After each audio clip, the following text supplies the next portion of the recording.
As chairman of the speakers program, I'd like to welcome you to our 10th program of the winter quarter. I've been told by His Excellency that he has a very stimulating talk for us, after which he will be taking questions from the audience. We do have two roving mics this time, so if you do have a question, please raise your hand and we'll bring the mic to you so that we can tape the lecture and everyone can hear it throughout the audience. I'd like to introduce Archbishop Fulton Sheen.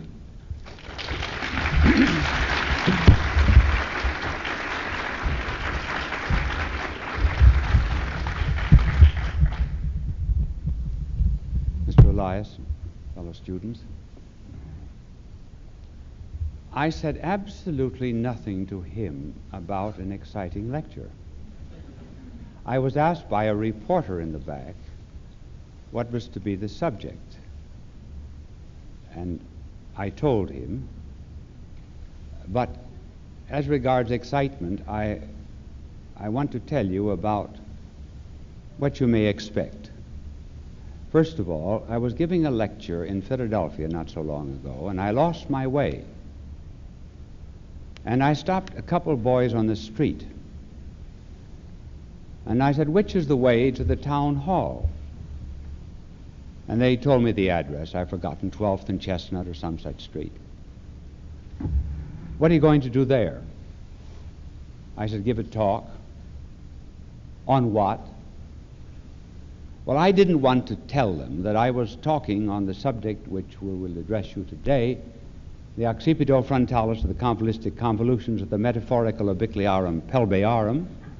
So I simplified it, and I said, "Well, boys, I'm going to talk on heaven and how to get there. Would you like to come and find out?" They said, "You don't even know the way to the town hall."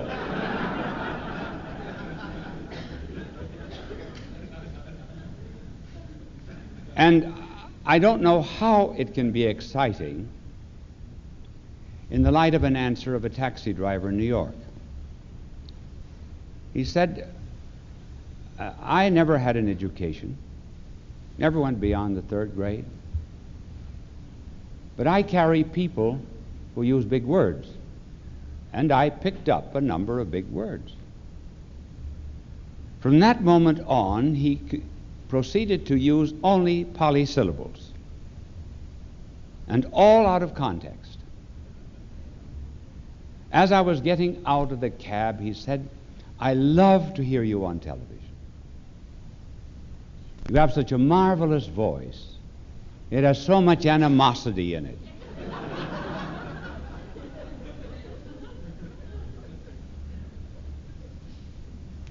Well, I'm going to talk to you today about 3 forms of love.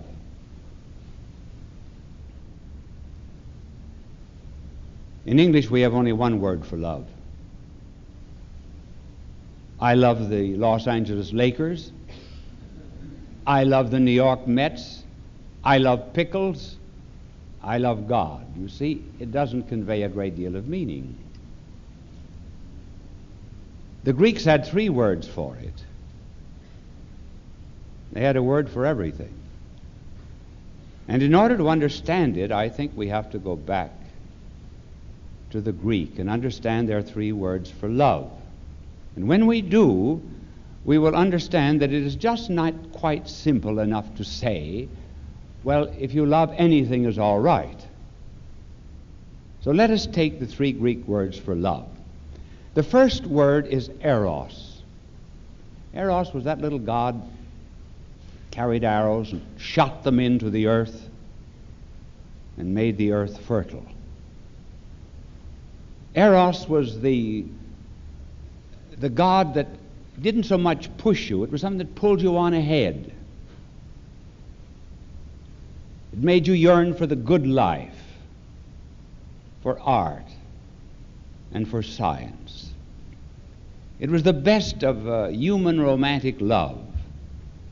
It was Eros, I think, that inspired, it must have been one of the most beautiful of all proposals that were ever written, G.K. Chesterton's proposal to his wife. He said, "4 lamps of thanksgiving are always burning before me. The first, that I have been made out of the same earth as you. 2, I have tried to love everything in the universe as a remote preparation for loving you. And 3, I have never run after strange women. You cannot understand how much this prepares a man for true love. And 4, my previous existence ends here. It has led me to you. That is eros. Or, I once heard a toast that was paid by a husband to a wife. Now you have to wait until the toast is over, otherwise you'll misunderstand it. And the husband raised his glass to toast his wife, and he said, "Here's to a face that would stop a clock and bid all time stand still, that we might contemplate her beauty." That was eros. I heard of a husband who was asked, "What would you like to be if you could come back to earth 2 years after you died?" He said, "My wife's second husband." That was eros. Well, eros, therefore, was something very good in human love. And then, after the influence of Freudianism, eros became the erotic. Then it was no longer so much a love of a person. It was the love of the pleasure that a person gave, which is quite different. If there was any symbol for it, it might be the fig leaf. The fig leaf in Greek sculpture covered up the secret parts of man and woman. Today the fig leaf has been put over the face. It doesn't make a great deal of difference who gives the pleasure. Person does not matter. You drink the water and you forget the glass.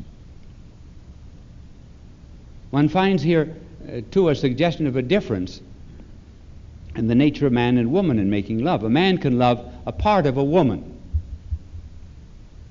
A woman generally can love only the whole man. For that reason, a woman is slower to love, and she waits until she can make a total commitment. And the man, however, will talk about parts of a woman. He can love a part, but the woman loves the whole. And so the erotic, therefore, after a time, became almost dissociated from the person and was concerned with a release of tension, rather with a dedication to someone else who would share a common experience. Now this was the first meaning, Greek word for love, and how it changed its form. Now we come to a second. I have to watch my time here. If I've got 3 words to give you, I have to divide them rather equally. The second Greek word you know, philia, because you know Philadelphia. Adelphos is brother, and philia, love, and hence the love of a brother. Philanthropic, philia, love, anthropos, man.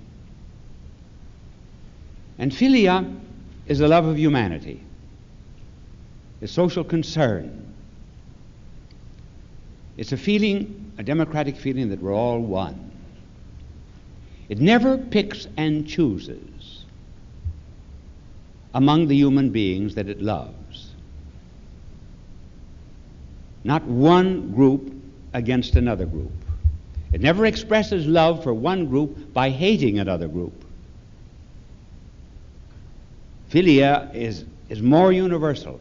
It was the kind of thing that when Alexander conquered Persia, he asked all of his generals to marry Persian women because he said, "Oh, God is the common father of all men. We're all one." He broke down even national bounds. But to give you some concrete examples of philia, There was an East Indian by the name of Singh, S-I-N-G-H, who some years ago wanted to go into Tibet. And he hired a Tibetan guide to take him over the Himalayas. After a while, he became tired, cold, and they sat down on rocks covered with snow, and Singh said to the Tibetan guide, "I think I hear moaning down there in the crevice." And the Tibetan said, "Don't be silly." He said, "If there is someone there, we're almost dead ourselves." Well, Singh went down and relieved the man, dragged him down the mountain to a village, cared for him, was rather refreshed by this experience of helping the fellow man, came back and found his friend who did nothing, frozen to death, resting. Singh was manifesting a philia. Dostoevsky, the Russian novelist, has a story to illustrate this. It's about a woman in hell. And an angel came to the woman and said, if you can recall a single good thing that you ever did during your life, I will take you out of hell. The old woman said, "I once gave a carrot to a beggar." "All right," said the angel, "I will let down a carrot into hell. And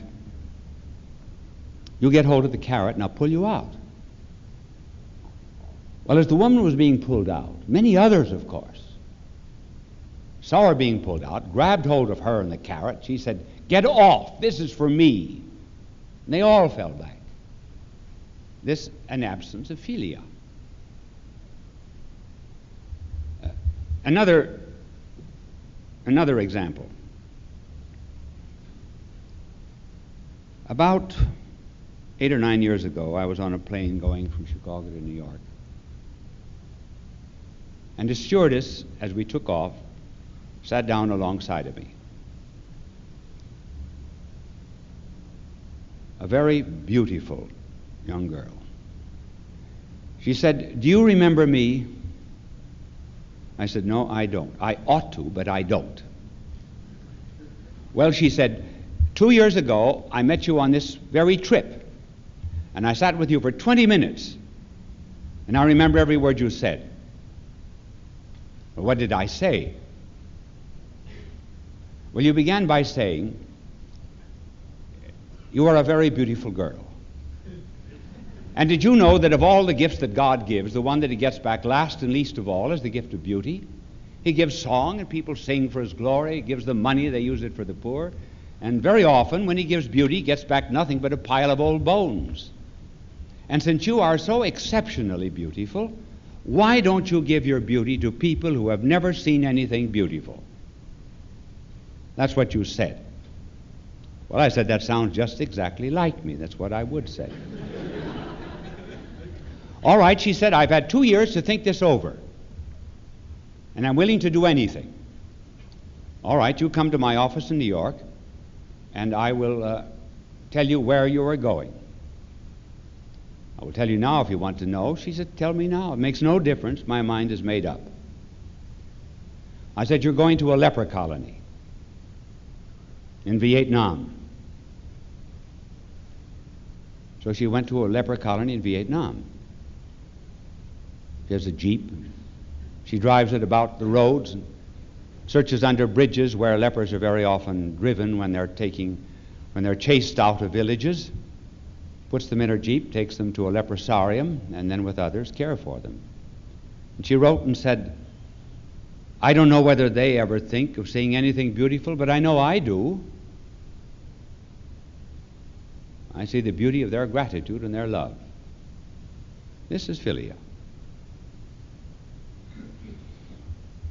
Now there's another word for love, and this is the most important of all. We have no English equivalent for this word. See, we have English equivalents for the first two. The third word is agape, A-G-A-P-E, sometimes pronounced agape, A-G-A-P-E. It was a word that was very seldom used in classical Greek literature. And because it was seldom used, it became an ideal word to seize on and give it an exact meaning. So that when Christ came to this earth and brought a new kind of love, there had to be a new word to describe it. Here was a different kind of love. It's very easy to love those who love you. Reciprocated love is easy to take. But to love those who hate, to love in the face of anti-love,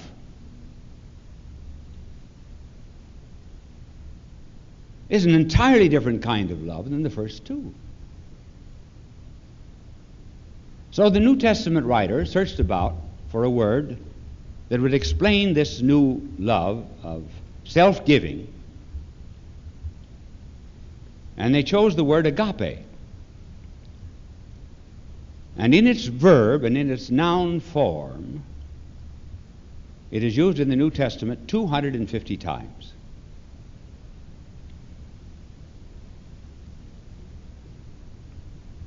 It was a love that's very difficult to practice, because it never refers principally to the love that is returned. Now, just to give you a good gesture, there's one.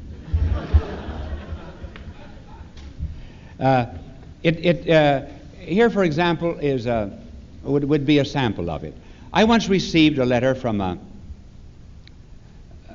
girl in television in the East, and she said, I went to my first party at 18. I went with a cousin. I came back. I was left at the front gate. And a distance of about 75 feet separates our front gate from the house. On the way up, I was assaulted. Was found later with child. Nobody believed in me except the pastor and my mother. I was thrown out of the choir of the church. Everybody complained against my mother. Raise fine children. Look at this worthless girl, and on and on. And she said, I'm suffering intensely. What am I to do about it? And I said, you're suffering this way because you took upon yourself the sins of one man.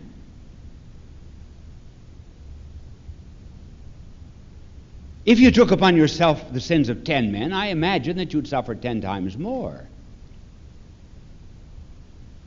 And if you suffered and took upon yourself the sins of 100,000 men, you might have a bloody sweat. And she said, this is the first time I began to understand the agape of Christ. This was a new kind of love. Now let me tell you how I failed that love once. I was visiting a leper colony in Baluba, Africa. And I had with me 500 little silver crucifixes about 1.5 inches high. I was going to give one to each of the 500 lepers. The first leper who came out held out his left hand. His right hand was off the elbow, eaten by leprosy. He held out his left hand. It was the most foul, fetid, noisome mass of corruption I ever saw. And I held the crucifix above it, and I dropped it. I dropped it. And it was swallowed up in that volcano of corruption. And all of a sudden, there were 501 lepers in that camp.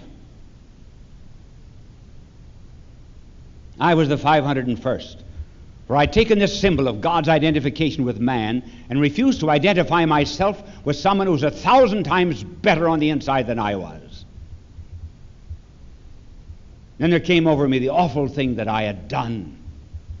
And then I dug my fingers into his hand and pulled out the cross from the leprosy and pressed it to his hand, and so on for all the 500 other lepers. And in that failure I came to understand, faintly and dimly, something of what agape means. Or to give another symbol of it. Imagine a judge, a father, has before him a son who committed murder. There's no doubt whatever about the guilt of the son.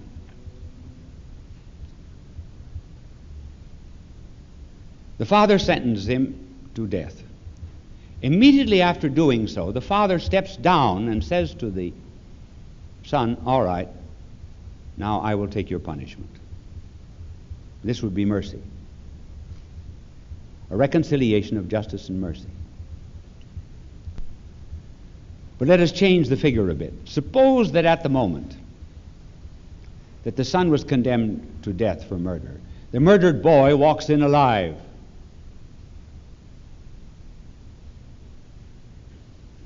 Convicted boy would say, well, how can you condemn me of murder? Where is the corpus delicti? You say, I've killed him, see, he's alive. Now that's what agape is. Agape is a readiness to die for another, and when he who died rose from the dead, then we can say, I'm guilty, I'm a sinner, I deserve death. Look, he's alive. I demand to be free. That's the fulfillment of agape. That's love in its perfection. It's a love that is not... How many minutes do I have? I want to listen. I was once heard a professor of Scripture talking on 12 minor prophets of the Old Testament.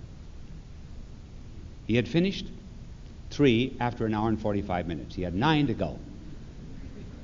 He saw his audience was getting a bit tired. He felt that he should introduce the next one with some degree of histrionics. And he said, and now, where shall I place Habakkuk? Someone got up in the back of the hall and said, he can take my seat.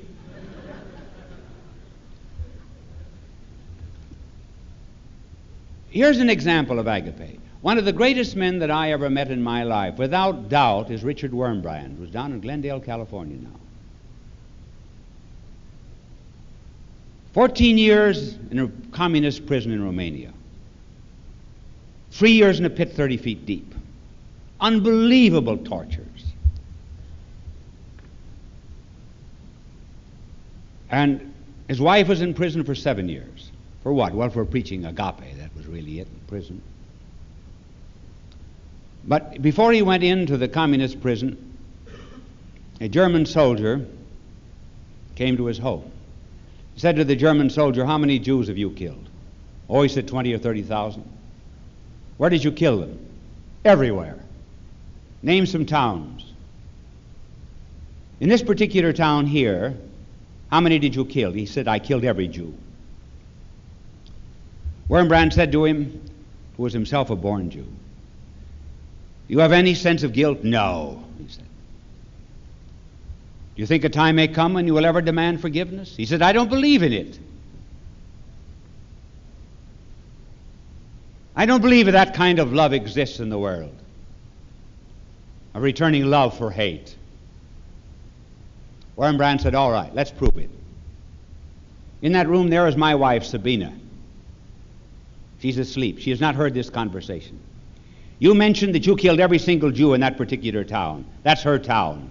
You killed her father, her mother, her brother, her 3 brothers, her 3 sisters. Let's see if she has any agape in her heart. He called his wife out into the room and said, Sabina, this is the Nazi who killed your family. She looked at him for a moment, threw her arms around his neck, kissed him, and said, as the Lord forgives you, so do I. That is agape. That is love. So you see, there's a variety of loves. And any love that we have here on this earth is only a fraction. Every woman promises a man that which only God can give. And every man promises a woman a love that only God can give. Because here on earth there's this tension of the chase and the capture. There's a great joy in the romance, the chase. There's a great joy in the capture and the life together. But one ends the other. The only way there can be a reconciliation is when one captures the infinite, and then it'll take an eternity of chase to ever sound its depths. And we come then to the meaning of the human heart. The human heart is not perfect in shape and contour like a Valentine heart. There's a small piece missing out of the side of every human heart. And that may be to symbolize the piece that was torn out of the universal heart of humanity on the cross. But I think the real meaning is that when God made the heart of each and every one of you, found it so good and so fine, so noble, that he kept a small sample of it in heaven. He sent the rest of it into this world where you would roam about trying to fill up that heart with all the love you could, and yet never being perfectly happy, perfectly contented, totally in love, until you went back again to God to recover the peace that he has been keeping for you from all eternity. Thank you.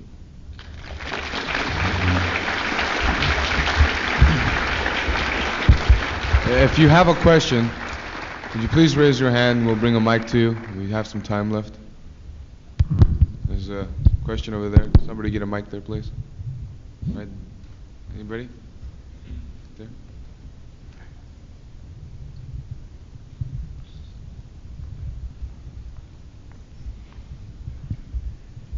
Yes, I'd like to ask you if you ever heard of a Jewish man named Lenny Bruce.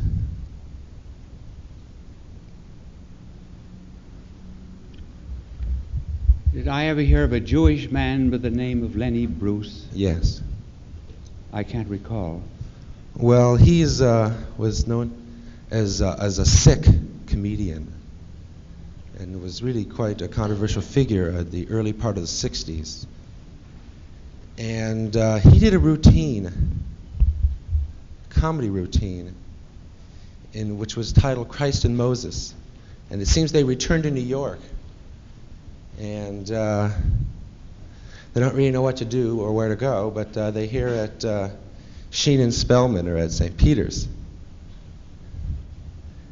And they get there, and they talk about how this whole promise of love that is preached. And suddenly the figures, you and Cardinal Spellman, find out that Christ and Moses are in the back. He says, well, which ones are they? Well, they're the ones that are glowing. And Christ listens to what you have to say, and he can't understand something, because it seems that his road took him through Spanish Harlem, and Sheen's got a ring on his finger that's worth $6,000, and he just quite couldn't figure that out. This strange distribution of wealth, this ornate cathedral, the whole thing. And I'd just like you to comment on what you think of that. Well, listen, inasmuch as we're in fictitious stories, I will comment on it with another story. But it is symbolic, is it indeed? Well, Ora, you develop the symbolism then. No, I asked you. If you could, please. First of all, I didn't hear you too well. I didn't understand things that you said. Sometimes the microphone was too far from your face. Could you understand everything? No. No. Oh, well, maybe I can clarify it to you. The main idea of it is that Christ and Moses went through the most wretched conditions in New York City in order to get to this ornate cathedral. And Christ was perplexed. He couldn't understand what was happening. This could exist by those that profess to have love. Now, do you understand what I was talking about? I don't understand what you're talking about. I understand what you say now. Yes. Comment on that for us. Yes. The implication, apparently, of what you were saying is, how can there be love when there's wealth in the face of the poor? There is not great wealth. I mean, there's not great love. Certainly not. I agree with you. I have no quarrel with you on that point. He also said one other thing. He said any priest that owns more than a single suit is a hustler. Because if he's got, there's people around, there are people around that have no suits. Yes. Yes. Yes.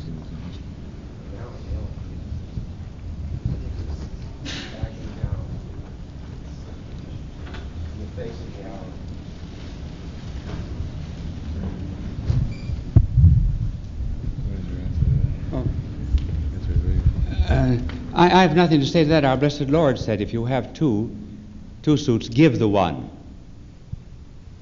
Sure. Yeah, all right. Among the man who professes to have the great love, as you seem to have. Yes. How many suits do you own? All right. Come here, I'll tell you something. All right, now you go back to your seat and I'll talk to you.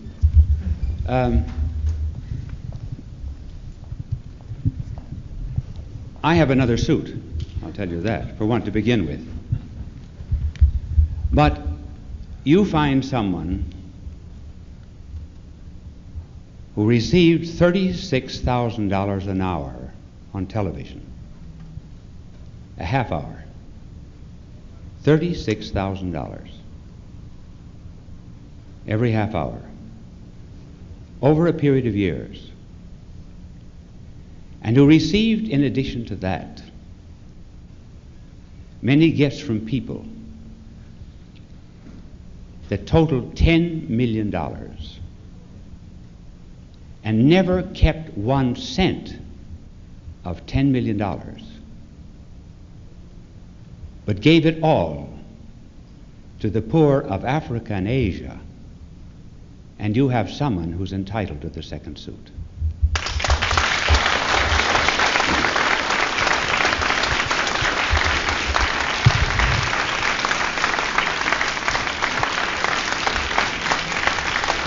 Can we have another question, please?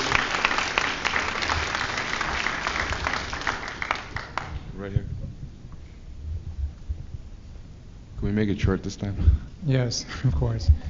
Referring to your talk which you just gave, you stated that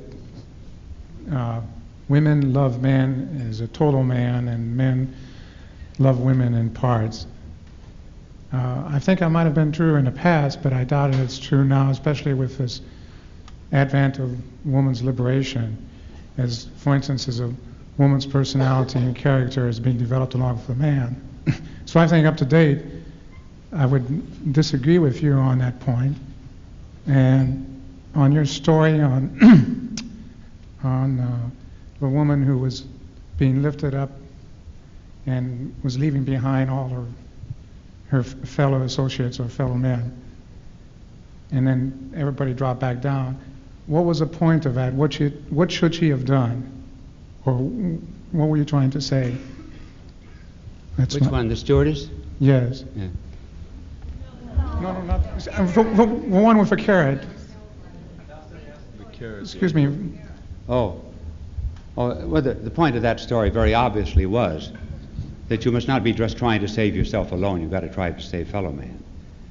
And Well, I was trying to find out the symbolism. What were you trying to say in this particular case? You were drawing a case history here. I was giving an example of philia.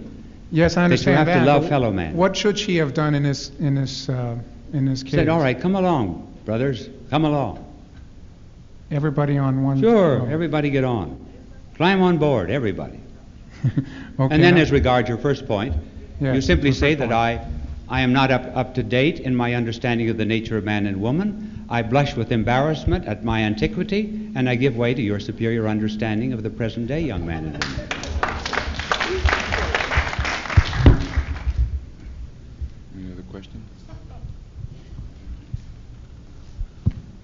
in what a manner you could stop communistic or Nazist hate with agape?